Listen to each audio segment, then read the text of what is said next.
Hello and welcome to Divisive Issues, the foul-mouthed, spoiler-filled comic book podcast where two comic fans and two non-comic fans talk about comic books and comic book history.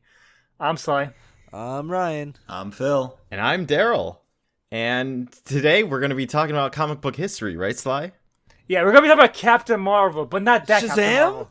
And not that, not Captain America? Not the Captain Marvel you think about, and not the other Captain Marvel you think Wait, about. so not Miss Marvel, right? Alright, so if you think about Shazam, it's not that one. Yeah. And if you think about Marvel's Captain Marvel, Carol Danvers, who is the Captain Marvel, is going to be in the movie coming out soon. She's actually the 7th Captain Marvel. 7? Yeah. So that's one of the things I've always wondered about because Captain Marvel's history is so convoluted and so weird.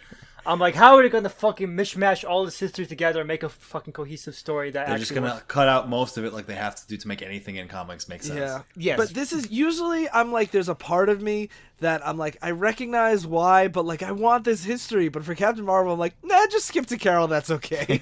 Well, the thing is, like, for me at least, the history was what makes this character and Carol very interesting. But Yeah, no, like, I really like the history, and we're going to get into it. But like, for a movie right now, especially because Marvel still hasn't made a female-led movie yet, I'm like, no, I get it. Also, get it, Ryan, You're in you the like clear. The Flash, and there's like 5 of them. Yeah. well, so the difference between the Flash and Captain Marvel is Captain Marvel was purely a cynical business decision. Really? Yes. Like everything about her the entire character's existence and name is all purely cynical. The name was originally owned by DC. Basically, they got it after the Originally, it was Fawcett. Yeah, Fawcett, but DC. Fawcett? Well, let's not get into that because Captain Marvel's. The DC's Captain Marvel has its own long history. Let's not get into it right now. We already have it to cover. We actually covered this in Identity Crisis, that DC bought up a lot of Golden Age yes. characters, Oh, okay. one of which was the Shazam Captain Marvel. Okay. So they got the rights. So DC got the rights to Captain Marvel, and Marvel was like, "That's bullshit. We should have the rights to Captain Marvel. We're Marvel." Mm-hmm. And so they actually took DC to court, and I don't know why, how the fuck, but they managed to win this court case. And so the character everyone knew as Captain Marvel could no longer be called Captain Marvel. They had to change his name. You're saying Marvel won the court case? Yes, Marvel won Yes. court case. Yes. So the character they had, so it's like if a company called Super Comics came out and said we own the rights to Superman now, fuck you DC. Yeah. It's like it's the dumbest decision ever, especially because after they got the rights, Marvel was like, what the fuck are we gonna do with his name? We have no fucking character attached to it. And for what it's worth, DC called Shazam Captain Marvel until like 2011. Guys, I'm really confused. Shazam is a character, right? Yes. It named So, Shazam. He's a little boy, big Yeah, boy. big boy, resolution, big boy. So he was Captain Marvel, and then after Wait, decades, hold on. Is he a DC character or a he's Marvel a DC character? He's a DC character. character. Okay. Technically So Fawcett. DC Shazam is the little boy, big boy. Okay? Now he was called Captain Marvel for decades, but Okay. after all these decades of legal fighting, DC was like, "Fine, he's Shazam."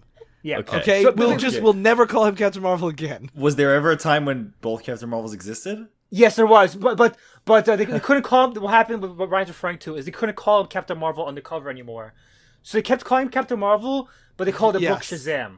And they said this is weird. So let's eventually change this. They eventually conceded after a decades of Yeah. this weird thing because the character it's not weird for us because we know him as Shazam, but that's like I said, like if it's they changed the name of Superman, that's how iconic he was back then. And they said and now he can't be called Superman. Now he's the power of Krypton Man. Or something like that. Yeah. So, like, as of it stands right now, there's Shazam at DC and Carol Danvers Captain Marvel at Marvel, and that's it. Yeah.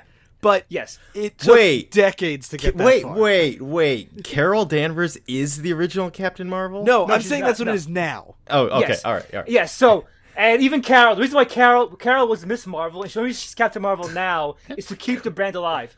And Yeah. that's what we're going to talk about Because much like when Sony made the Spider-Man movies where they had to keep Yeah. putting them out.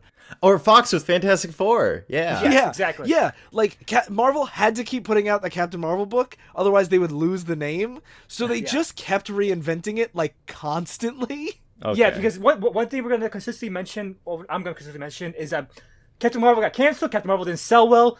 There's never been a good selling Captain Marvel book, and there still isn't. Maybe the movie will finally change that, but this title has only been around for cynical business reasons to keep the name around. And that doesn't mean that Yeah. there's bad stories associated, all purely bad stories associated with it, but it's just to note that this character only exists for licensing reasons. No, it'll definitely be popular. I've never heard anyone say it's like, you gotta read Captain Marvel. I've never heard of Captain Marvel until you guys. Like, I've never heard the name, and reading it, I'm like, I can see why this isn't a popular character. Like, like there's nothing interesting really. Yeah, so the only until when I grew going to comics, the only good Captain Marvel story I ever heard was the death of Captain Marvel. And that's the main thrust of what we're covering today. That's what the title's gonna be called of this episode. The most important thing that he did was dying. But We're going back to cover the life and death of the original Captain Marvel, or as he's known in the comics, Mar-Vell. And he was actually a captain of an alien race. Oh my god. When I was reading this, I was like, this is just the dumbest comic thing. And then when I read The Death of Captain Marvel, I'm like, this is one of the best things I've ever heard. So this is actually, I was really excited to do this episode because it's a perfect example of how, with superheroes, sometimes different writers keep trying to reinvent something, and then a good writer comes along, or just someone with a better vision for the character, and is like, I get it, and then they like define the character, even if it's like a decade later. Yes. And Captain Marvel's a character that gets reinvented so many times. Like Sly said, Carol Danvers is the 7th.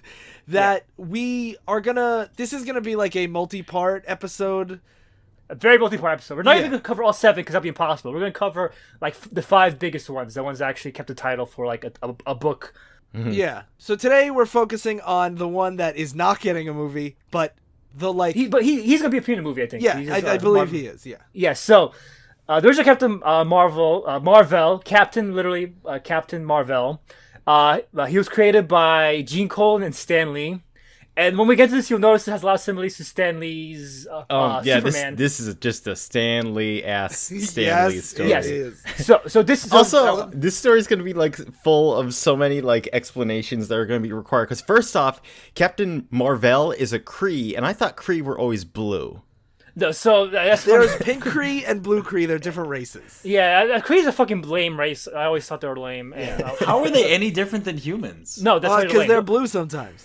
The only cool thing about Kree is that they're bald. led by. The only cool thing about the Kree is they're led by a brain in a jar called Supreme Intelligence.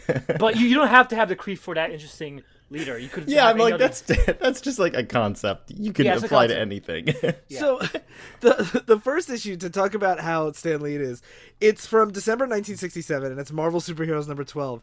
And it's the classic kind of Stan Lee move that he did this a lot, where he wanted credit for creating characters, so he would write the first issue of a new character, and then just give it to somebody else right away. He did this with She-Hulk, too. So, this is the only Stan Lee Captain Marvel issue, right? Yeah. So Stan Lee's World is one issue. So not only is this a generic Stan Lee spaceman story like the Stan Lee Imagines Superman story we did, it's also Gene Colan co-created him and drew the book. And Gene Colan Lee talked about in the Tomb of Dracula issue. We've talked about Gene Colan a lot. Howard the Duck. And Howard the Duck and Doctor Strange. And if you remember any of the stuff he talked about, how his style is very fluid and organic. Here, it's just a straight-up Jack Kirby ripoff. And Gene Colan, like, this was before he really developed his own style. And Gene Colan says he fucking hates Captain Marvel. He hates his character so much. He hates the costume made for him. He fucking hates his character so fucking much. And he says, I disowned him. My name is on that book, but I fucking hate that character. And even his co-creator was like, fuck Captain Marvel. He's a shitty character for cynical business reasons. And that shows you how fucking shitty this character was until one of the later creators took him on. Took him out, more like. Took him out. So this story begins, and it basically Captain Mar-Vell of the Kree. The Kree are like a typical warring space alien thing. They're just Humans, but more advanced, basically. yeah. They sent them to go conquer Earth, and Mar-Vell doesn't like his colonel because his colonel wants to kill him. And his name is what? Kilrog or something. Jan Rog. Rog. Yeah. He wants to kill him because Captain Mar-Vell is in love with one of the other shipmates. The medic, the colonel, Una. Yeah. But the medic is in love with Captain Mar-Vell's. You know. So like they love each other, but Jan Rog wants Una, so he's like, I'm gonna just send him on dangerous missions until he dies. Yeah. And it's known to everyone that this is happening. Like, it's such a weird thing, because as he sends him out, she's like, I guess you're gonna die. You can really tell Stan Lee just dumps the exposition where he's like, this is the premise, bye. Like, that's pretty much it. Yeah, and then so they drop Mar-Vell on the planet, and he's given like an hour to breathe, Basically, without his helmet, he has. So he has his This costume. I is mentioned such a weird, like, pointless story. For the record, DC, who's usually way dumber than Marvel at this point, was already phasing out the exact same premise for Aquaman in Justice League, where he couldn't be outside of the water for an hour. And they're all, at this point, even DC was like, that's pretty dumb. Yeah, but Marvel kept doing this for a long time. Like when later we'll get into it a little bit, but so he has to wear a helmet or else he can't breathe. Or it can only be for only an hour. Just so you guys know, in case you're wondering, the helmet does not cover his mouth. Yeah. So like, and also when I mentioned his costume being horrible, it's green and white, and he has a Saturn for a symbol. So yeah. Oh, it could be any planet with a disc. Okay. yeah. He lands on this planet, and there's like a rocket ship that launches off nearby but blows up because he's emitting radiation, and he starts jumping away. And one of the things I hate about like a lot of superheroes back in these days is just how many of them are like completely interchangeable, where he's like, the Kree planet's gravity is so much greater than my planet, like Earth, that I can just jump really high and I'm really strong. This is why I hated that fucking Superman story, because it's such a cliche Stan Lee story. Like, how is that different from this story? Yeah, where it's just like a Superman that comes to Earth and it's like, I have to learn from the Earthlings and they're all not bad.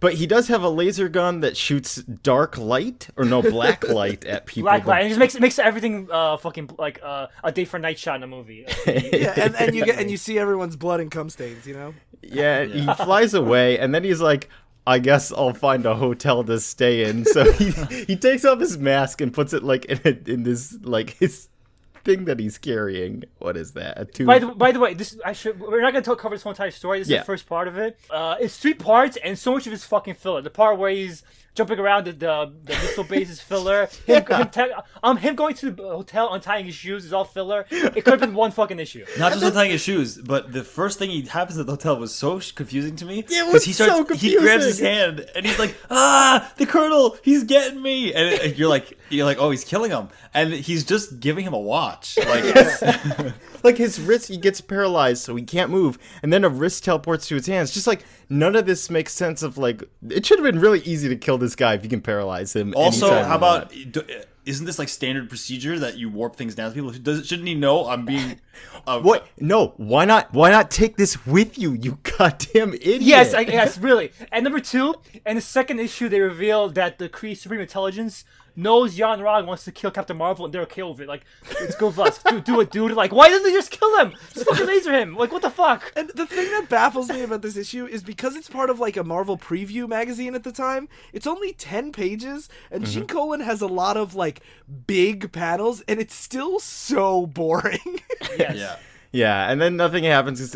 Like an hour goes up, and he's like, let me put on my helmet that doesn't even block my nostrils. And then he's like, now I can breathe, and the ship's gone. They try to give him this grandiose, because like the Kree want to invade Earth, I guess. And no, they're not even invading Earth. Did you want to see what Earth's all about? Because Earth stopped a bunch of Kree ship. Oh yeah. And so, but he looks out the window and he puts his stupid helmet back on. He's like, no trace of the ship. Now, here, I stand truly alone, unknown and unsuspected. I hold the fate of a planet within my hands. I don't think he does. No, he doesn't. Well, I guess he could call in the Kree to like kill them. But like, but they're trying to kill him. Well, and he knows that. I'm gonna defend this. All right, go ahead. I want to defend this. That they could kill him, but it's the same way. Like, it looks bad politically. Like, they're probably like, they want him to die, but they don't want to look like an assassination. So I think you're giving, without knowing the full arc, I feel like you're giving this too much like leeway and room to be good. I don't think I feel like humans do that all the time. Yeah, people do that. People will send somebody to die just to avoid. Fucking what's his name? King David. Yeah, King David did that. It's a fucking Bible story. It's true. biblical in a sense. This is as good as the Bible. Anyway. Yes, so that was the first arc. We're not gonna cover the whole fucking entire thing, because literally part 3 is literally one big fight scene for a robot. Like, there's nothing else. that sounds good. A Earth robot? No, fucking Kree robot. And then I was like considering whether we should do it, and I knew Darryl fucking hated it because every page Captain Marvel was like, I can't believe a Kree is fighting a Kree robot, and the Kree robot is like, I can't believe a Kree warrior is shooting against a Kree robot. This is unheard of. I like that even the Kree robot is aghast. All right, so what happens to Captain Marvel? What does he turn into? All right, so to jump ahead to issue 17, this character wasn't working. No one fucking liked him. Everyone fucking hated him. But they're like, we gotta keep publishing this book. So they're like, let's completely change him. Keep in mind, he had 2 issues in that Marvel preview magazine, and then his issue 1 was right away. Rebooting him at issue 17 is crazy. Yes, so they're ready. So that's why I wanted to jump to this one, because this one sets up like what the most famous status quo is, and it's also like an introductory issue because no one's reading this book, so they're trying to set up what all these characters are doing. It's also the most derivative. Yeah, so it's a ripoff of the DC Captain Marvel now. Now it's Little Boy turns Big Boy. They said, like, let's make him Little Boy turns Big Boy. So the setup is Captain Marvel went back to the Kree planet, and he saved the Kree Supreme Intelligence life. So the Kree Supreme Intelligence is like, I'll send you back to Earth, but I won't save you from going into the negative zone. And Captain Marvel flies to the negative zone saying, fuck, I'm trapped into this plane where I don't exist anymore. The one thing I want to say is this is now Roy Thomas and Gil Kane. Gil Kane, I really love his 60s stuff. His 70s stuff is just lots of big dramatic heads all the time. I will say I do love Gil Kane's style.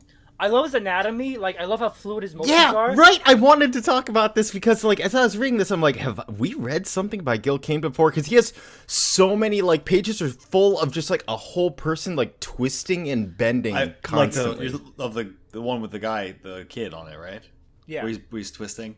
Yeah, like, he's doing hitchhiking. He's twisting his entire body to hitchhike. Yeah, I noticed that too, but it is weird how many of the panels are also just the face with these eyes like wide, like. So I know I'm in the minority that I prefer Gil Kane's Silver Age stuff, but I want to say, I agree with you because whenever he draws people's heads wide-eyed, they look like they're fucking stoned out of their mind. It's really weird. Oh my god, they do. Like, it's like they've like never seen something so crazy before. Yeah, this thing of both Bucky and Cap. So I appreciate his technical. I love his technical work, but it looks weird in so many panels. We should take some of these shots and put them on the episode. Yeah. So so then Captain Marvel went to Negative Zone, and Kree is like, I won't save you from Negative Zone, but I will tell you to find a little boy to help you instead. And that's where we get into the issue. That's not just a little boy. Rick Jones. It's Rick Jones. I'm Rick James, bitch, right? He's now Captain America's sidekick. Rick Jones is everyone's sidekick. He was the Hulk sidekick, then he was Cap's sidekick, and now he's going to be Captain Marvel's sidekick. Yeah, so that's basically just as Rick Jones. We might get into him more later, but he was like the Marvel Universe's sidekick. He was the kid who Bruce Banner pushed out of the way, and if Bruce Banner hadn't saved Rick Jones would have become the Hulk. Oh. I forgot that was the same guy. Yeah, and so Rick Jones felt the loyalty to Bruce Banner. So even though Hulk was like, "Fuck you, kid, get out of my way," Rick Jones was loyal to him because he wanted to help Bruce Banner even while he was transformed. And then eventually, Hulk just smacked Rick Jones a bit too much around. Rick Jones fell into a coma, and when he came out of it, he met Captain America like immediately after Captain America came out of the ice, and he's the one that introduced Captain America to the modern day civilization. So he was that character who said, "Here's how America is like now." Yeah. One of my favorite parts is when Rick Jones is like, I want to be Captain America's sidekick, and he dresses like Bucky, who is dead, and Cap was like, you can't just dress like a dead kid. What is wrong with you? But then he eventually became Bucky anyway. Yeah, so eventually Rick Jones became Captain America's sidekick and an Avenger, and that's where he was at this point in the story. Yeah. All right, so Captain Marvel's flying through a negative zone saying "fuck help," and the Kree Supreme Intelligence talked to him saying, "Don't worry, I will send a little boy to help you." And the title of the book is "And the Child Shall Lead You." So Rick Jones is trying to fight Captain America, but Captain America is secretly the Red Skull right now. Just such a comic book thing to do. And like Rick Jones comes up and he's like, Cap, why are you running from me? And then Captain America, or Red Skull, turns around and goes, your petty concerns do not matter to me, boy. Only Captain America matters. And Captain America needs no one, and he backhands him. Like, backhands him so hard he goes flying. Like, it's not like he slaps him. He, like, imagine getting slapped so hard you fly across the room. Yeah, that's what I'm saying. Like, he, like, punches him with his back of his hand. Kree talks to Mar-Vell about Rick, and he says, like Rick was rejected by, like, he was an orphan, he was rejected by the Hulk, now he's rejected by Captain Marvel, so now, Captain America. So Rick Jones is really, like, fucking, like, distraught. So he goes to the Avengers, he's like, I quit the Avengers, fuck you, Jarvis, who's the butler in the comics. And he's like, fuck you, Jarvis, you alpha ripoff, you eat shit, I quit. And he goes hitchhiking, which he does the weird body contortion that Phil mentioned. And this, like, Roy Thomas's dialogue for him is this kid is just complaining all the time, and he's so sassy too. He's hitchhiking and he complains his thumbs are too tired. From now on, Jones, whether you hitch it or whether you hoof it, you're strictly your own boy. Rick Jones is one of my favorite Marvel characters. Of course. But there's so many fucking people that can't write him at all, and they write him so fucking terribly. I think Roy Thomas is one of those people. So he writes he's like, "Hey, Daddy-o, I'm a hip mama." Like he's trying to be hip, like with the kids. Where you heading? When I get there, friend, you'll be the first to know. Yeah. So when we get to hopefully we get to Peter David when he does Rick Jones, he does him a lot better. But here he's terrible. He's a fucking annoying little kid. Yep. Rick Jones he hitchhikes, but he wants to stop out in the middle of nowhere, and he's like, "I don't know what compelled me to pull over." Classic comic book thing where it's just like some impulse is making me do this plot thing, and I'm not gonna really. explain it. That leads me to my destiny. Yeah. And the weird thing is, he's already been compelled by this weird impulse, and all of a sudden Captain America shows up to compel him further. He's like a Captain America with like glowing and lightning around him, just running around. And he's like beckoning him forward, like, "Come, Rick, you want me, don't you? Your old partner." And Rick's like, "Cap, I love you, please, love me, Daddy, I love you. I want the parent finally." Yeah. And so he chases after Captain America.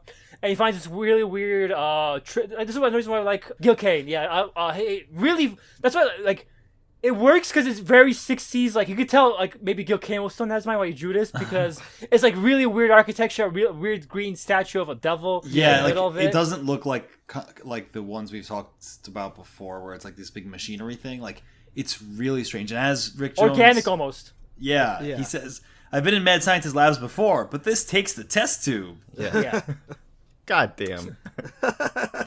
There's Cap in the doorway. I've got a feeling we're getting down to the nitty gritty.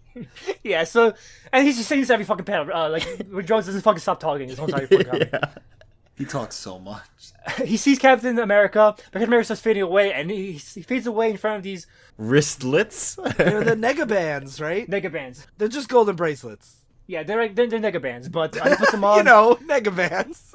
They're just fucking golden bracelets that they call negabands. Yeah. Whatever. Captain Marvel's floating head appears before him. His floating head appeared before this, but Rick Jones couldn't see it. But now his floating wide-eyed head appears, and Rick Jones is like, "What the fuck?" No, he tells him, "Bite your tongue, Shadow Man." You're talking to a guy who's almost an adventurer. I don't scare easily. Yeah. And you're right. He's actually very chill about it. He's Captain Marvel's like, "Hit your bands together and you'll summon me." And Rick Jones like, "Sure, why not? We aim to please." Yeah. And when he hits his bands together, he switches place with Captain Marvel in the negative zone. So it's like, sucker. And you're in hell forever. Yeah. So this is a setup. Basically, it's little boy meets big boy, but instead of literally sharing the same body, the molecules share the same space, so they can't exist in the same space together. So one of them has to go to negative zone. Also, what natural dialogue. Now, wait just a minute, Masked Man. Maybe you're free, but what about me, Rick Jones? I feel weightless, all zonked out, like I'm between different places. Where am I? You are in negative zone, but when I smack my wrist together, like they literally just fucking like obviously we got this. Yeah, but this was to introduce new readers. This was to really make it dumb and obvious for like. Yeah, I do like this concept though of them because Shazam is like it's still the little kid when he's big. But I like this idea of, like, you have to trade places with the superhero, because one of the things, like, in the later issue, Rick Jones is complaining that he never fights anyone, because all he does is, like, he has to basically run away whenever villains come near. He calls his big, strong friend. I don't want to burst the bit of optimism you guys have in here, but that actually, the whole they occupy the same body, it's the same mind thing from Shazam wasn't a thing until the mid-'80s. They did also do this. Oh, yes, okay. Well, yeah, this is a rip-off of Shazam. All right, there goes that novel idea. Yeah. So then Yog Rog shows up, and he just to establish, I'm Yog Rog, I'm your mortal enemy. You want to kill me for killing your wife Una, and that's just to establish in the readers, and they fight, and Jan Rog. Just real quick, he has at the bottom right corner of Roy Thomas of this page, he just puts in like 4 paragraphs of text of like them strafing around each other. Yeah. And that was one of those weird instances where I'm like, what were you doing here? I didn't even read that. I missed it because I'm like, what is this? Stalk him, Mar-Vell. Stalk your human prey, as you once did the mishappy carnivores, a far distant battle to look you. Beetlejuice? Really? Carnivores is fine, but you don't know the word Beetlejuice? Circle, feint, thrust, as you've done against the marauding Akron Akon, the Akon. Empire crazed But skulls. this is thing that many times says all the time, Darryl. I thought you loved this shit. No, I do find it really interesting. It's just weird because I don't see this often, like anyone else's work where you just take you just write paragraphs in like off panel. Like this isn't in a narration box or anything. This is just sitting at the bottom right of the page. With a white background. Yeah. Yeah, it's easy to skip over like Phil did. But yeah, so the fight's mostly established that Captain Marvel is way more powerful now. He can increase his strength and speed by thinking about it with the Nega bands. These fucking powerful almighty bands are just flying around here in this random fucking spaceship that no one found. And Young Rog was coincidentally following him at the same time. Like I followed this little boy expecting he'll lead me to Captain Marvel. Yeah. I followed this little boy who didn't know where he was going, who left in the middle of the desert, and I just said, "I'll go in the desert too." Well, because he knew he'd leave the destiny. Sly, was this a recurring catchphase? Every time Rick smashes the Nega, yeah, every time he slams the Nega bands, he goes, "Fantastic." So I'm pretty sure. Spoilers. This book got canceled pretty quickly after this. So I just to wrap it up real quick. What happened was Jan Rock flees. Rick Jones is like, now I have your passion for revenge. Let's go kill Jan Rock together because we're sharing the same molecule. So I want your revenge now. Spoilers: he kills Jan Rock the next fucking issue. The setup is really fucking pointless. Wow, I thought it was gonna be that's the main thrust of the journey. I love that it ends, and somehow I know I'm gonna find Jan Rog for him if it takes me the rest of my life, and it Next just issue. might, Rick Jones. It just might, unless he He's gonna finds kill him him next fucking first, issue. and then he dies in like 10 years. Yeah, Yeah. it might not. Yeah, so, and another thing, next issue's the last appearance of Carol Danvers, the current Captain Marvel, who was a supporting character in the series until this point. When Roy Thomas made this new status quo, Carol was gone. We'll talk about her next episode, though, because that's too much to cover already. Yeah. So the series got canceled, issue 20. Captain Marvel fucking died for the first time. The first time. Yeah, so then they brought him back. They brought the series back after like a couple months of... How'd he die, Sly? Tell me. So during the Kree Skrull War, which is a big Avengers event, Rick Jones got injured. Like Captain Marvel and Rick Jones were separated, and then Rick Jones was injured, and Captain Marvel was like, "I will merge my molecules with him for real, so he will survive." And he was gone for a long time, and Rick Jones thought he was dead. And then next issue, Captain Marvel appears in his head again, and Rick Jones is like, "Oh no, it's a ghost of Captain Marvel." And Captain Marvel's like, "No, it's me. I'm just back. It was a bullshit death. I was not really dead." And Rick Jones is like, "Oh, good. We're back to normal, guys." He just says I'm just back. Sorry. Yeah. I was in the bathroom. So he was canceled. Clearly, his book wasn't fucking selling. So no one gave a fuck. They kept swapping writers every fucking issue. And finally, it was so shitty in terms of sales that the artist at the time, Jim Starlin, which we covered in the Stanley episode, he was the guy who wrote the clown issue. But he also did Death in the Family. He also did Thanos Quest. Thanos. He created Thanos. He's the co-creator of Thanos, which is going to be important. But so Starlin was just the artist of the book at the time. And Marvel's like, we really don't give a fuck, but we have to keep the license going. So let's just give it to the fucking artist. We don't give a fuck. And that leads into Jim Starlin's run, which introduced Thanos, and it was this big, long, sprawling event that covered, we would have covered if we would, but it's like 20 issues. And it is excellent. It is the first major, really good Marvel cosmic event. Yeah, listen to the Thanos Quest episode if you haven't to hear us praise Starlin's writing. Yeah. And this is where Starlin first started writing. So this is when he really, that style that's really perfected and on display in Thanos Quest starts, and even that story starts in his Captain Marvel run. Yes. By the time he was done the arc, he was pretty much done with Captain Marvel. That was his essay on the character, basically. So he wanted to leave the book and work on Adam Warlock instead and move on to that run and write Stan Lee as a clown. He introduces one story just before leaving that will become important later on. So the cover of this issue says, "Introducing Nitro, the man who killed Captain Marvel." It also has Nitro, who's this long white-haired old man saying, "No one can stand against a man who explodes into atoms, then lives again." I gotta say, his power is pretty strong. Yeah, At first it is, I'm like, definitely. what a stupid power. And then I'm like, actually, that's really powerful. Yeah, he fucking Isn't he the explodes. one that explodes that kicks off Civil War? Yes, when we get to Civil War for Yeah. hopefully the new year, we'll meet him again. He's the guy who fucking kills that school bus of kids. Oh, it's actually him? Yeah, it is him. Wow. Yeah. That wasn't a joke, guys. Wow.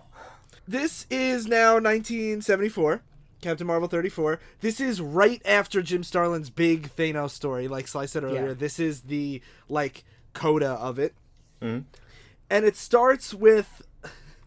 Is his name Mentor? Yeah. Yeah, so and, just- and Rick Jones calls him Men. Yeah, he has a nickname for everyone, Big Jones. But Mentor is Thanos' dad. Yeah. Okay, why is he not purple? Like, I thought everyone on Titan No. was purple. No, just Thanos. No one else Just is Thanos purple. purple. I don't even know. I don't know if they explain why he was purple, but purple. Why does he look like a human and Thanos doesn't? I don't know. I don't know either. But the idea for Thanos' planet was it was a paradise. I actually liked that. I actually liked the movie Do It, where it was a paradise, but the overpopulation destroyed it. Oh, But I'm here- sure you're like, yeah, we're like, if you listen to Oops, every episode is like Sly being like, one day we'll all drain our resources and murder each other. So when Marvel does it, you're like, And then he "This is tries cool." to kill half of us. I think it's more interesting take than this guy. This guy was living in paradise, and then he fell in love agree. with death, and he wants everyone to die. Yeah, he's the horniest. I still love that concept that he. I fell do, in but love with. but for in terms of how the planet factors into it, I like the fact that I think that this makes that factor more into motivation more. So Mentor is an old man with a green cloak. His brother is Eos, aka Star Fox, but not that Star It's not Fox. Eos, it's Eros. Eros, sorry. Yeah. Eos somebody else. But Eros has the power to make people horny, literally. Yeah. That's all we have to know later on those to become important. But here's just wrapping up their involvement with Captain Marvel, and they're like, thanks for saving the planet and killing Thanos or defeating Thanos at this point. And then we also get a bunch of Rick Jones stuff that he like has some manager and he's like a big rock star guy or whatever. And Because he wants to doesn't get into fucking music, matter. and he teams up with a sassy, no-nonsense black woman, Miss Yeah. Rachel Dandridge. Dandy to you. yeah, it doesn't. None of this fucking matters at all. And then I like that the manager comes in and goes, yes. There's one reason why Captain Marvel never really took off was because he always had like whenever he was on Earth before he was on the military base like fucking around with military people, including Carol Danvers, and then when he hung out with Rick Jones, he just went from town to town with Rick Jones playing music. But most of the time, most of the more interesting stories was him in space just fighting aliens. So Yeah. the supporting cast wasn't that compelling. Yep. So the main thing that this issue, the main plot that kicks off is it reintroduces Carol Danvers on a military base, and then Nitro. Is this Nitro's first appearance? Yes. I like how they call him on the radio, the Lunatic Legion to Agent Nitro, answer at once. And then they're like, hey, your assignment is to go to Gary, Indiana. And then it like cuts out. So yeah, Nitro shows up and he like wrecks the military base. Carol Danvers at this point was just a security guard at the military base. Her status quo was she had to investigate Captain Marvel's secret identity, who was a scientist at the military base, and like she was basically like Lois Lane to his Clark Kent. I love the idea. What are you going to find out? That he's like an alien and that's it? Like, does he have a life on this planet? No, Like he was a scientist died just as Captain Marvel got there, and he took over his identity. Oh my god.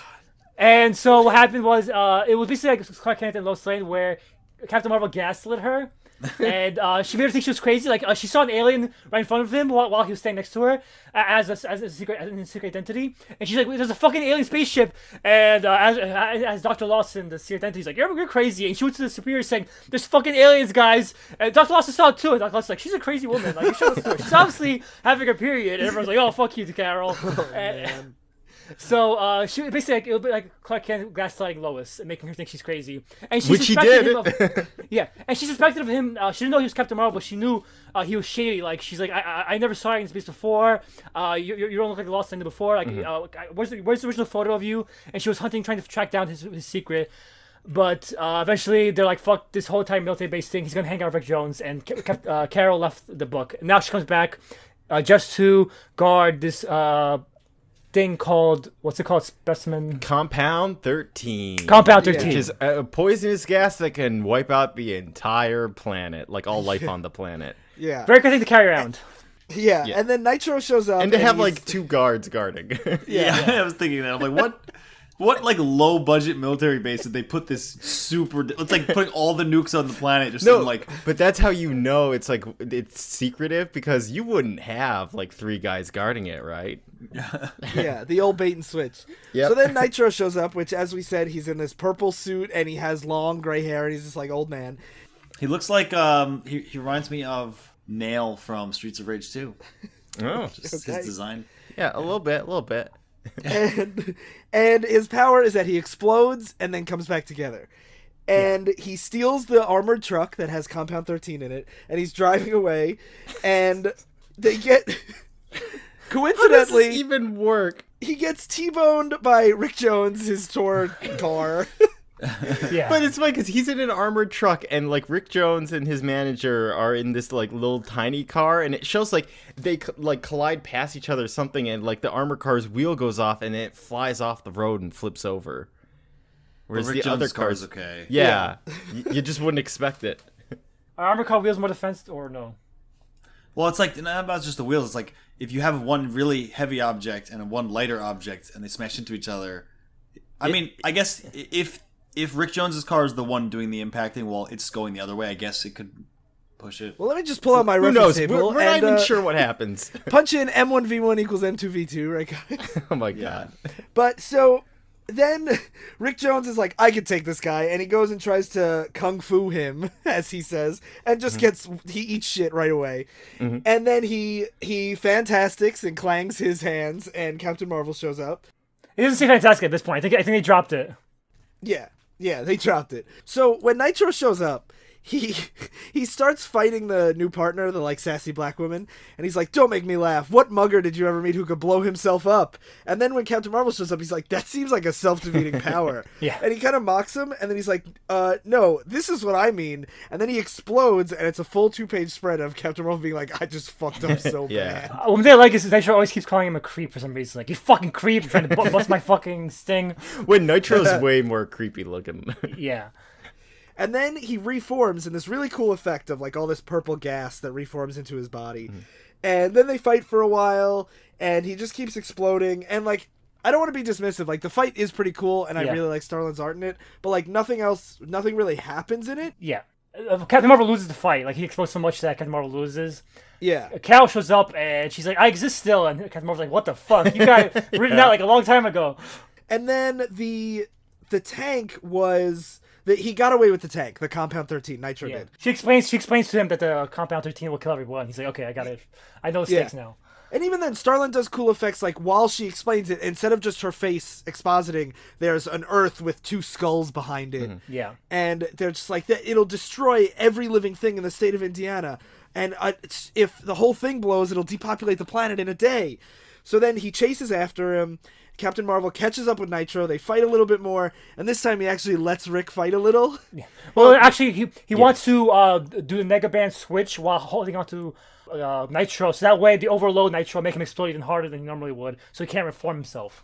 Which Yeah, is exactly. like, it was just a really weird, like the description of that. Like I wasn't really following along. Same. Especially because he summons Rick in without telling him the plan. It's like, just hit your bands before he explodes. That's one of the problems with Captain Marvel in general, which probably didn't help him catch on. The Naked Bands aren't very, like, it's a weird... There's the whole no like, fighting hard off- science behind it, it sounds like. It's just like, it does stuff. Yeah, like, Roy Thomas said he wanted to be a more sci-fi approach to Shazam, but it's just as mystical bullshit. Like, there's no, logic to it. Especially, like, I feel like for an alien invader, you want that, like, pulpy sci-fi feel. Yeah. Yeah. But either way, they defeat him, but with his... Explosion. With that last explosion, there's a figure in the mist forming, and it's a cool effect where it's like a figure rises. Whose figure? And meanwhile, Compound 13 continues to leak because the gas is leaking out. So it was Captain Marvel that survived, and he holds on really tightly on the gas. It's just like 2 panels that shows you the figure is. It's just such a needless panel. Well, it's like it's Roy Thomas. Jim Starlin's trying to call back to Roy Thomas. Needless fucking dramatic moments. Yeah, so he holds on really, really tight, and it reseals the container, and the gas stops, so they save the world. But Rick Jones thinks, hey, you can withstand that gas, can't you? I mean, Marv, you can understand that. You can withstand that gas, can't you? And then he passes out, and we see a sunset, and Rick Jones is just in the negative zone. While Captain Marvel is apparently dead. Yeah, and then it's tune in next issue to see what happens. And Captain Marvel's fine. He gets up next issue, but 4 years later. So, yeah, this is now the death of Captain Marvel, and it's a long one. And this is done by Starlin. All Starlin, all the time. I think this is actually 8 years later. This is now 1982. Okay, so 8 years later. So just to clarify, this was Marvel graphic novel number 1. This was a series Marvel did.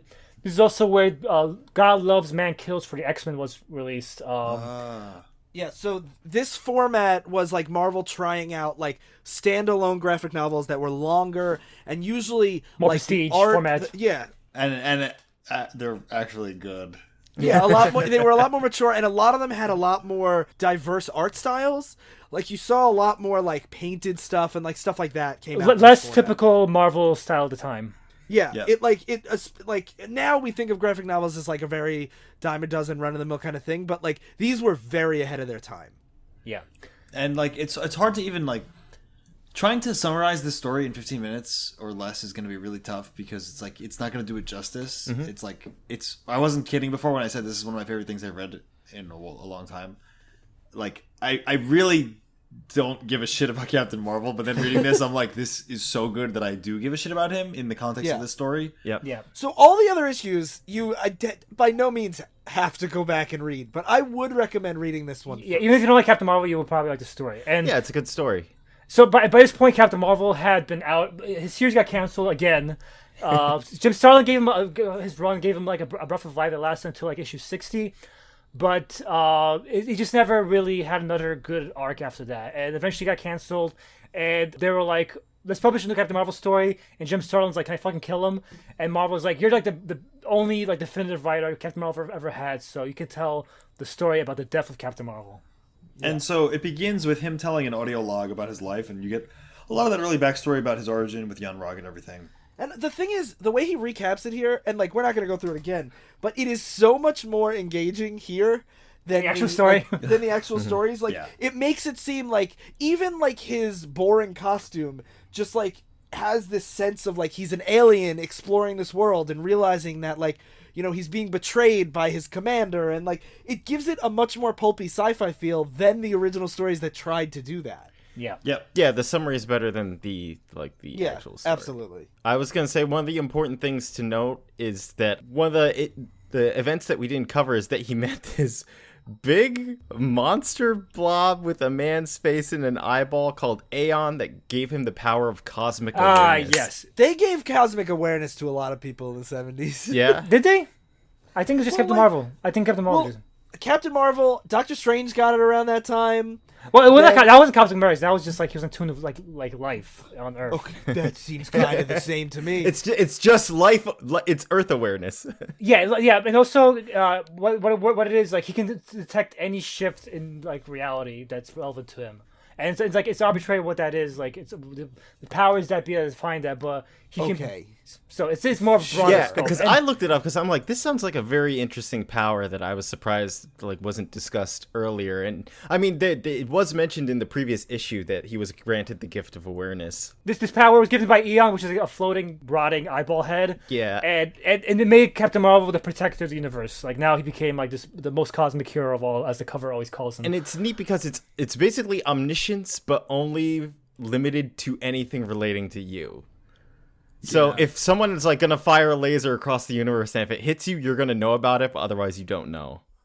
Which I think is neat, like just power I hadn't seen before. Yeah. You're gonna fucking love when we get back to it later on and see what they do with it in more modern. Oh era. yeah. So as this recap continues, someone, who is this? Eros. comes Eros, over. Star Fox, come Star Fox. Star Fox is like, I can't do that. I can't let you do that. Yeah. He's like, hey, why are you recording audio logs? You're pretty young, And he's like, you never know. Yep. Anyway, Dun, then dun, we get some recap about the Avengers fighting Thanos and how during the fight, all these heroes fought and the cost was Adam Warlock. Adam Warlock died in the fighting Thanos. And Thanos turned to stone. Yep, Thanos turned to stone, and what I like too is that Mentor's there for this, and who's Thanos' dad, and Captain Marvel's like, it didn't just cost Adam Warlock, it cost you a son. Yeah. And it's like, then we see Thanos encased in stone, and as they're talking about this and they're gonna bring his stone back to like the royal mausoleum or whatever. His stones. Yeah, his stones. The cosmic awareness, Spidey sense kicks in.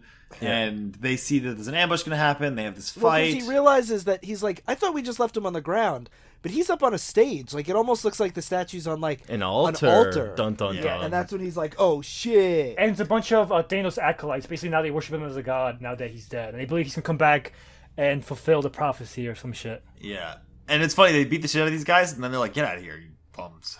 Yeah, and it's one thing I like is like Star Fox and Mentor are like, let's kill these fuckers, while Captain Marvel's like, I better take them out myself so they don't die, because I'm the only one with any any sense any of kind of human restraint that he knows, like Yeah. the cosmic awareness allows him to know exactly how to fight them, to like incapacitate them but not injure them, whereas like all the other people would just like Batman them into the hospital. Yeah, Yeah. they can't control their power. And his cosmic awareness also can be turned inward, which is how he knows that he is sick. Yeah, so he reveals it by coughing and like very clearly appearing sick after fight. This whole scene I really like, because this is when Captain Marvel realizes that they're worshiping Thanos, and Mentor, Yeah. his dad, just starts yelling at them. Yeah. Do you really not see my son for what he was? He was an evil lunatic who used you and would have sacrificed you without a second thought or remorse. His promise of a new life would have proven to be death and oblivion. But you morons repay his treachery with blind worship. You await his resurrections with prayers on your lips. Unbelievable. Will want no more. And he like casts them out, and he just yells at them. Yeah, leave this place of evil and begin that new life that Thanos promised you. His death has freed you to do so. And as he's yelling, that's when Captain Marvel collapses, coughing. And Yeah. he agrees to submit to examination by the Titan technology, and it's again just really well done. Like you see these different machines beeping and booping, and it says But examination. he even says, like, I know, but sure, I'll let you see. And I like when the Mentor diagnoses him, he says, on Titan, they call it the end of decay. You Kree have named it the Black End. Earthmen call it cancer. Yeah. It is weird that all these races have the same exact way of like your cells just start multiplying out of control. But I think that's a very, like, maybe it wasn't at this point, but it becomes a very specific Marvel idea. I mentioned this in the Thanos quest. In Marvel, there's an action alternate universe where Captain Marvel didn't die, and he made a deal to end death forever. Oh. And that becomes the Cancerverse, and starts spreading to our universe and starts destroying our universe. It's a very universal idea that if life continues unabated, it will destroy everything that exists, and that's why death. That's why death has to be a constant force in the Marvel universe. Also, I feel that's like interesting. if you're going to have one disease be uniform throughout all life, I feel like the body turning on itself and growing out of control is a pretty, like, that to me is a very compelling. Any organic thing. life could do that to itself. Yeah. I thought it was interesting how, because a lot of this comic is basically about how superheroes can't escape cancer itself. Like it's just such a powerful like force Yeah. to be subject to, which I enjoy, because there's so many stories about like how people keep coming back to life, how all these people are immortal, but you don't get to see stories of like, hey, what happens if this guy gets cancer because back when like he held the canister that had the most toxic poisonous substance in the world, that's what actually gave him, it was a carcinogen, Yeah. and that's what and gave they him say, the like, cancer. It would have affected him earlier, but the photonic power of the negabands fought it off for a long time. But it's one of those things, like, you're a superhero, so it would make sense that your like superhero gimmick would fight off something like a cancer, even if it's not an inevitable victory. Yeah. It does make sense that someone who's super powerful would be better. Yeah. And so, like, they said, like, it's because of the canister, and they start talking about, like, maybe the Kree could cure this, and he's like, I'm going to talk to all the planetary governments that we're in contact with and see if they have some kind of cure. And he says the Kree don't have a cure because they spend all their time on fighting, and they've never spent their resources on curing this. And then he adds the little like jab in, they're a lot like Earth in that respect.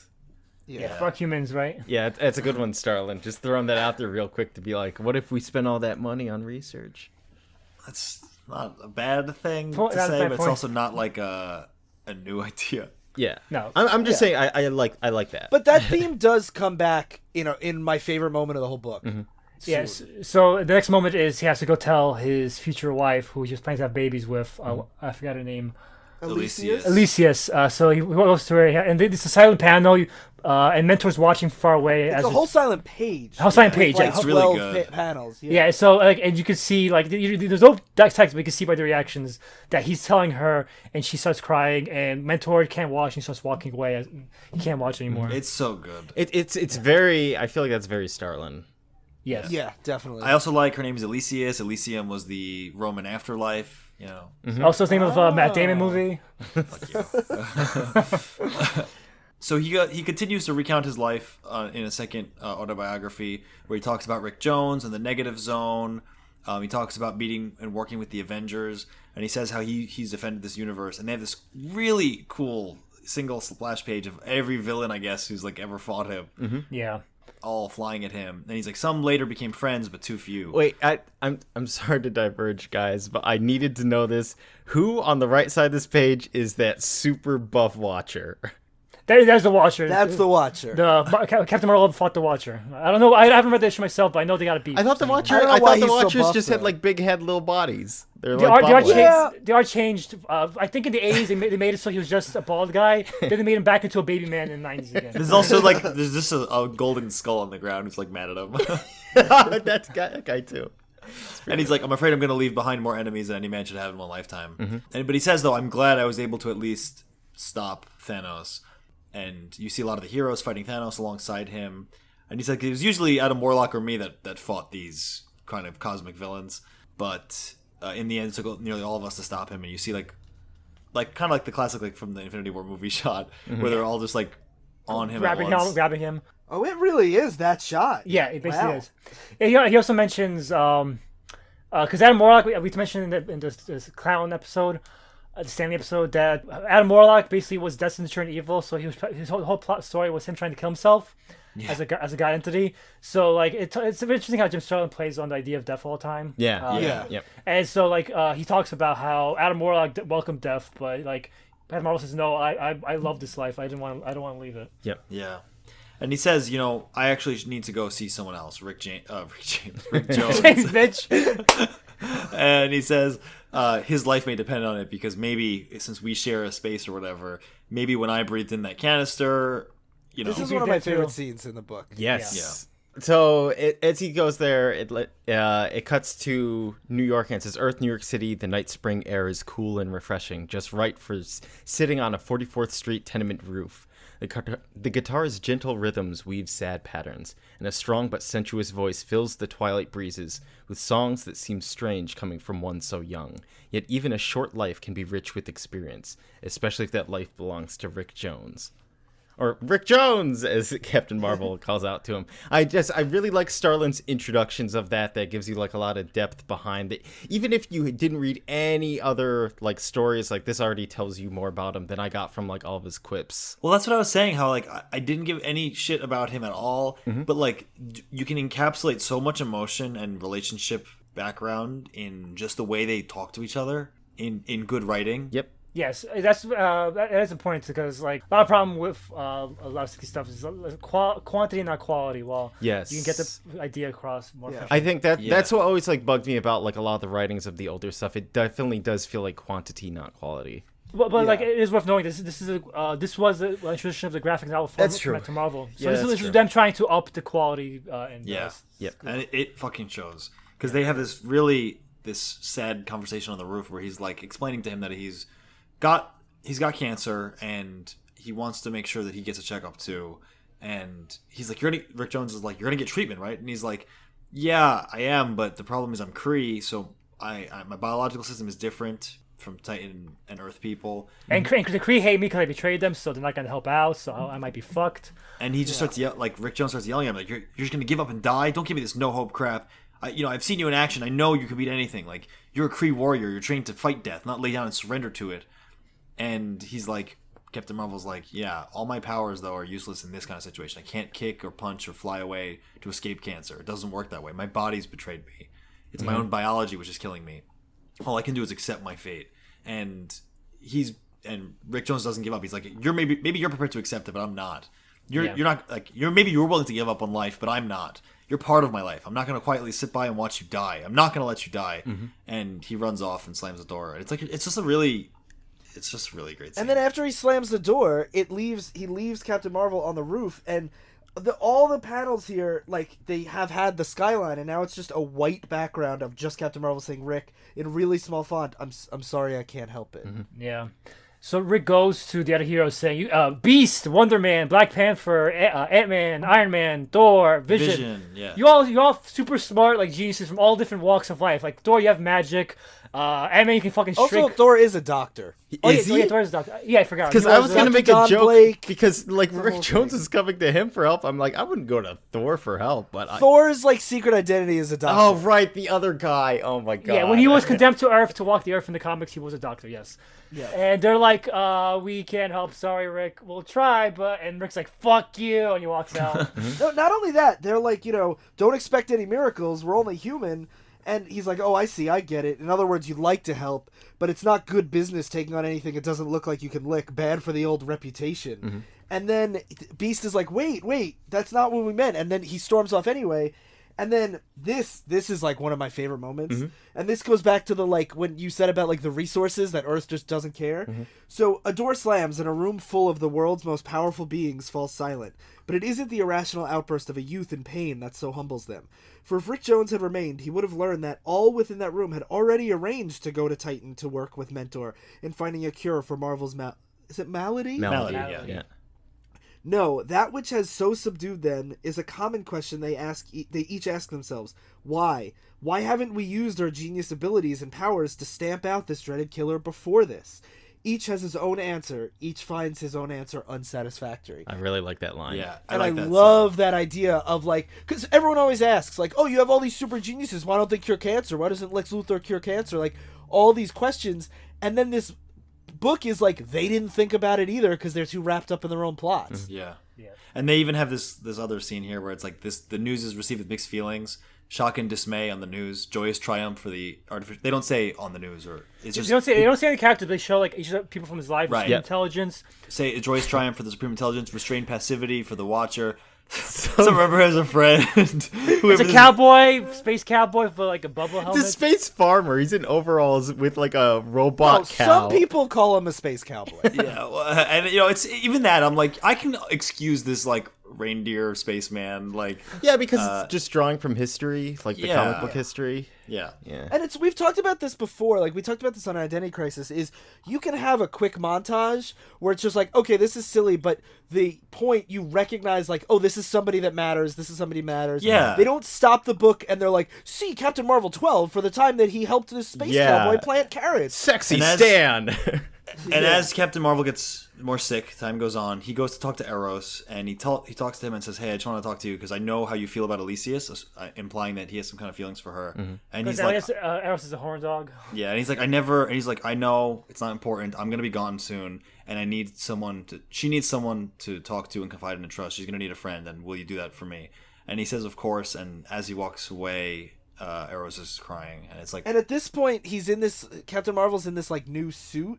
It's like kind of more like A robe, like generic. yeah, it's like a robe, and he looks a lot more like his face is more sunken in. He's lost a lot of color. He says he can't wear his costume anymore because he's too frail in it now. Yeah, he said it would just look silly because he doesn't fill it out anymore. And it's like there's a lot of little things like that Yeah. are just like if you've ever lost someone to like a long disease, that's what it's like. It's these little moments of just like, no, that's different now.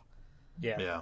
And so he goes to this computer room and he thinks about his life with Elias, and he Yeah, says, we get some backgrounds for her, like how she used to be an enemy, now she's a friend, they were gonna have kids, and he just gets angry and just says like, I fought all these things, super villains, monsters, and now this is gonna do me in. Everyone has to die and someday. he says, it's like, yeah, or did you think you were unique?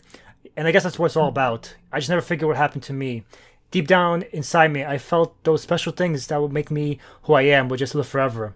It's hard to accept that the world's going to go on without me. Damn. Yeah. And that last panel, it's all black and he's in like a spotlight. Yeah. That's why this fucking comic caught me, because I have a real fear of death myself, like constantly. I'm always like fearing my mortality. So this whole story is about like facing it, and Yeah. that's why I'm like, some of these little scenes are so powerful, like raging against the idea of dying, and It strikes especially hard too because throughout this entire comic he's actually very like Passive about it. yes, he's very passive and like he's kind of like in a mode where he's accepting it, but it's like he has the outburst here because he says the anger always remains. Like you always feel just like upset that this cosmic injustice has happened to you, but you can't do anything about it. And that's cancer. That's Yeah. what it is, Yeah. But and one of the things too is because this is in a shared universe, his like normally when you read like a book that's like the death of this character, it ends and then it's over. But him saying like, the world's gonna go on without me, and I have to accept that. Seeing all these other superheroes that are gonna be here next month, to me, like, resonates a lot more than like a normal comic book story where like, oh, it's over. Yeah. It's just it's Yep. it's like real life. And speaking of other heroes, they're all trying to figure out how they're on the same Titan, which is the name of the planet. Yeah. Thanos is from. They're all on Titan trying to figure out how to stop this disease. And they just said we can't because of his negabands. Like the negabands kept him alive, but now the cancer has basically adapted to it, and if the negabands come off, he'll die. But anything we try to do is negated by the negabands. Yeah, because they're protecting him. And he falls, he collapses, and basically he's now bedridden. And the rest of the heroes come in, like every single hero you ever met in his life, from the X-Men to... You see the moon of Titan, and you see like all these ships flying from all across the galaxy, and some, all these weird shapes. You see this, like I said, like every fucking hero in this panel, all those who fought beside him and a few have fought against him, come to say but now all think of him as a brother who is dying. They've come to Titan to say goodbye to one of their own. He's looking really bad now. Yeah, from this point on, he's hooked up to a machine, and there's like hoses in his nose and stuff. And yeah, Elysius sits with him first and says, "It could I always feared you dying in battle alone on an alien planet, but now at least I'll be here with you." This part fucked me up so much because he says, that's what's the most frustrating part about this whole business of death. There's so much I don't know about you, and so little time left me to find it all out. And she's just like, yeah, much too short a time. And like the idea of, especially because this isn't his like original love interest, it's not like a Lois Lane Clark Kent thing. This is his third love interest, I think. Yeah, it's a new love interest, and we as the reader don't know much about her. But then he's like, I have to die before I learn everything about you. Like that's. The thing that got me about the scene wasn't that, but it was that she was saying that this is probably the best way for it to go, because like Phil said that she was saying that he would probably die on some planet surrounded by enemies, but at least this way I can be with you to the end. I want to share every moment of life with you I can squeeze out. And then she says, I hope that doesn't sound too selfish. He says, no, not at all. I think it's beautiful. Yeah, I did cry a little. I think those are both effective. I think those both effective ideas. Yeah. So we see people come to visit him. This is another just like slightly sad thing too, because they're like, "Hey, you have visitors." It goes from Earth, and he goes, "Rick," because he's waiting to see Rick Jones again after they fought. It's the Thing trying to be like, yeah, whatever, tough. Yeah, the Thing being the Thing. And right, Spider-Man and Spidey is like, okay, I gotta go, and he's upset, he can't handle it, and it's like people deal with death in different ways. Yeah, the thing is like, what the fuck? But Marvel's like, no, like it's okay. Like some people face death in passing, others are struck right in the face. Mm-hmm. And he says, still others, it's sharp blade in their hearts.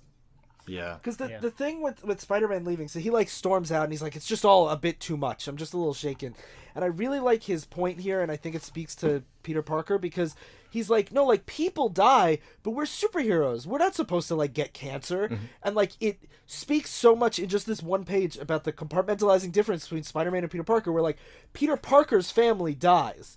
Spider-Man lives forever. That's why he's always making jokes and all this stuff. And like he's like forced to come to terms with this, and he just can't. And he doesn't come back. This is his scene in the book. He leaves and he says, "I just can't handle this." Yeah, and like he talks, they comfort him, but like he never does go back. He just talks with Beast about it. And Rick Jones comes in finally. Yeah, this is when he basically starts crying and being like, "I'm sorry, I've been such a fool." And then Captain Marvel has to comfort him and says, "It's all right, Rick. I understand." And then now we see from outside, like basically from away from this panel, he says, "You're here now. That's all that matters." As the Fantastic Four start leaving, they close the door, and he says, "We're together again, just like the old days." The Thing says they're gonna want to be alone together for a while. Yeah, and so we get again more very touching stuff, and then we get Drax show up, some other guys, and then what's interesting is a Skrull general shows up, and he's like, "I'm not here because you are our enemy, but because you have always been our greatest enemy. No being in the galaxy has ever faced our might so bravely or thwarted our plans as many times as you. You are quite possibly the greatest warrior who has ever walked the stars. We are a martial race and have long respected your skills, deeds, and courage, even though you are our foe." And he gives him the fucking Skrull Medal of Honor. And he's like, "May your passing be swift and your afterlife reward great." And one thing that I really like about the scene is it would be cliche to have the Kree army come and forgive him for betraying them, and like, you're always the best and welcome him back in. But the Kree don't show up at all. Yep. And Rick gets pissed off about this. Yeah, and it's the enemies that show, and they're like, we respect you, but his own people don't accept him by the end. Yeah. And the book is so, this is probably my favorite death in comics, because there's so many things that, like, some things don't get to resolve. 'Cause Yeah, I thought the same if you're thing. gonna kill somebody by cancer, you don't get to resolve anything, because that's not how it works. I thought the same thing when I saw the Supreme Intelligence before. I'm like, oh, he's gonna have some part in this, but the Kree just literally just let him die alone. Like Yeah. they don't fuck with Well, him. what's nice is like as like Captain Marvel says, like you don't get to resolve everything, but like he says, like I've got a good, like it doesn't matter that I don't have the Kree here. I've got a good woman I love by my side, and many friends any man would value. So he says, like, let the Kree keep their medals and honors because he doesn't need them. Yeah. Now he falls into a coma, and we get this splash page of him, and the bed are still colored, but all the heroes around him are like in this Blue faded shade. blue. Yeah. And as he's like kind of fading away, Mentor says it's so also unfair, and it says unfair, and It echoes like throughout the page. yeah. And as he's laying there, his face turns to Thanos, and Thanos wakes up from the stone he's in, busts through the door while Captain Marvel's laying in bed, and he's like, "How? You're supposed to be dead." And he's like, "So I am, and it would appear that you are soon to join me in that state. It pains me to see you so frail, ill, decayed, slowly withering away." And he basically says, for you, death should be a glorious event. So rise, Captain Marvel. And then he stands up and he's in his costume. Yeah, Captain Marvel's now in his costume. He goes to fight Thanos, and they set up like a superhero fight for the finale. And it's in this place near the heart of the universe. Yeah, it's like a real little heart pumping, like a giant heart pumping in the center. And Thanos brings him there, he's like, I'm gonna fuck up this heart. Yeah, and Captain Marvel says, "Why?" And he's like, "Because I am Thanos." Yeah. And because you are Captain Marvel. Your job is to try to stop you. And this fight's really cool because it's very abstract. Like, it's obvious that this is some weird, like, abstract thing, not an actual fight. Like, there's, like, just hands coming out of the ground, trying to pull him in. Like they ooze like all Thanos turns into fucking like liquid. All of his other enemies come Yeah, out. they're fighting in, like, portals and stuff. And as he fights them, they're like, their heads explode and pop off. Yeah, and they like, turn to stone. Yeah, so it's Yeah. like clear, like this is like Thanos giving him like a final heroic fight in his mind. Yeah. And Thanos, like, the narration is like, surrender yourself to their cold embrace, Mar-Vell. It is your fate. Put an end to this childish myopia of reality. Make it easy on yourself. And he's like, no! I refuse to accept that. As long as there is life, there is hope. And He shatters. he shatters Thanos, but, he reforms, and he's like, Well, there's a separate one because like that one's the illusion because like Right. the illusion that Captain Marvel's having to deal with is struggling to stay alive, and Thanos Yeah. is like it's time to go, buddy.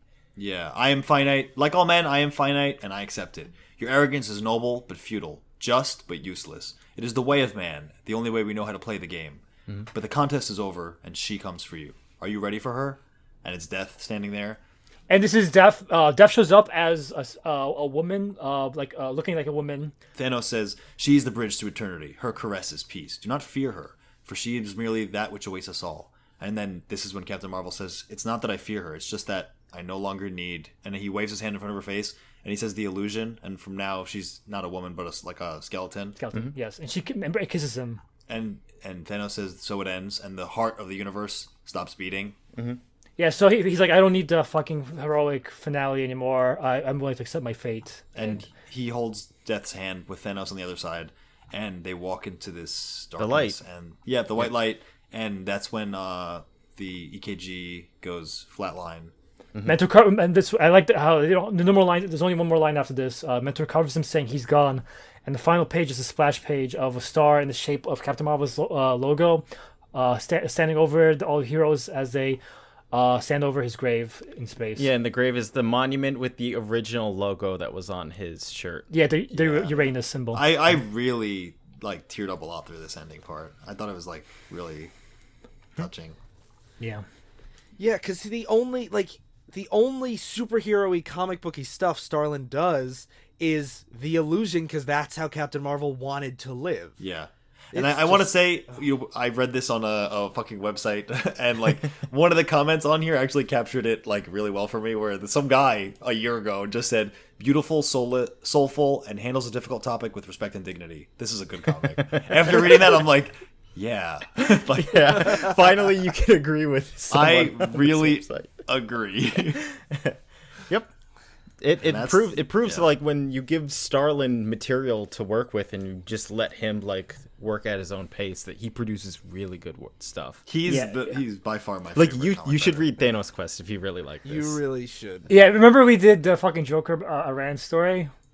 That was Starlin too. So but I do think Starlin's much better at space, like high concept. Yeah, that's why like I think he needs the space to be able to Space. tackle this stuff rather than I don't know what happened with Joker Iran. That is more like a weird experiment, like more than like. yeah, that was a weird. And I feel like this is especially powerful because it's one of the comic book deaths that sticks. Yeah. Like Mar-Vell thank isn't running God. around. Yeah. Yeah. So not and to that'll be cruel or crass. Thank but- God, fuck him. Yeah, thank God he stays dead. But it's cool because you remember this kind of stuff and you want them, like how Uncle Ben has to stay dead, although I don't know if he ever really did. The thing is, with Mar-Vell and Uncle Ben, they always come back in like weird, like one-off stories. Like there was an alternate dimension evil Uncle Ben because it's comics. But it's never. They never come back for real. They never like those are stories you can't ignore. They're like one-off weird stories that some writer made in their fucking drug. Yeah, they're more exploring the concept than actually changing the continuity. Right. But so obviously we all thought this was great. Yeah, really good. Yeah. So, I like Darryl, we mentioned that Captain Marvel stays dead. So for part 2, let's of read our Captain Marvel. for part 2 of our Legacy Vember, we'll be covering the second Captain Marvel, who was a black woman. Oh. We'll be covering Miss Marvel, who was Carol Danvers, this throwaway character in the original series, and we'll be covering Captain Marvel's son named Legacy. So we're covering Legacy for Legacy Vember. Yes. Now, I know, before everyone yells at us, it is technically October 31st when this comes out, but We don't give a fuck. we don't give a fuck. Happy Halloween or whatever. We're starting November a day early. Because you know We're what? not gonna fuck up our fucking November schedule just because the fucking year decided that we're on October 30th now. Yeah, it's the year's fault, not ours. Yeah. Yeah. So, we good? We good. We good. We're always good. We're great. We're fucking amazing. Except death will come for us all, and that's that Yeah, thing. you gotta accept it. I can't yet. So, speaking You're Rick of Jones. the inevitable march towards death, make sure everyone votes on Tuesday, please. Please. Oh yeah. Please vote. Your vote matters. I'm writing in Captain Marvel. Don't do that. Even if you're in like a state that it's fine, just still vote in order to show that there's a lot of people that are excited this year. Unless you like Nazis, in which case don't vote, you assholes. And if you are a Nazi, then fuck you too. Yeah. Yeah. And yeah, so make sure you vote. And before you vote, you should check out the Flying Machine Network shows. The content channel is back, the main flagship one, with an episode on Jaws. And the reason why I want to mention it here is because we talk a lot about in this book all the little touches that people maybe wouldn't notice, like the things in the background, the little things.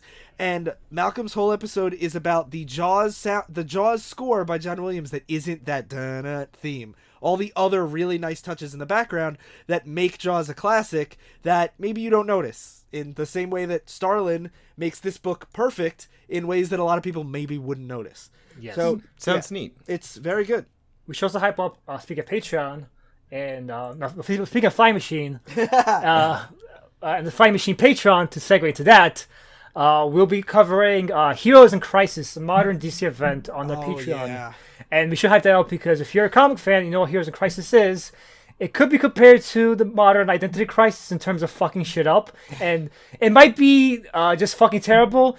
It probably will be terrible. But if you want to see us talking about heroes dying and also trying to tackle deep, dark issues about being a hero, check out our Patreon to see that. And yeah, so live. we're doing something a little bit different. The first episode will come out tomorrow, I believe, on the Patreon, and we're going to be reading the book a couple issues at a time. So we're just covering issue 1 on tomorrow's Patreon episode.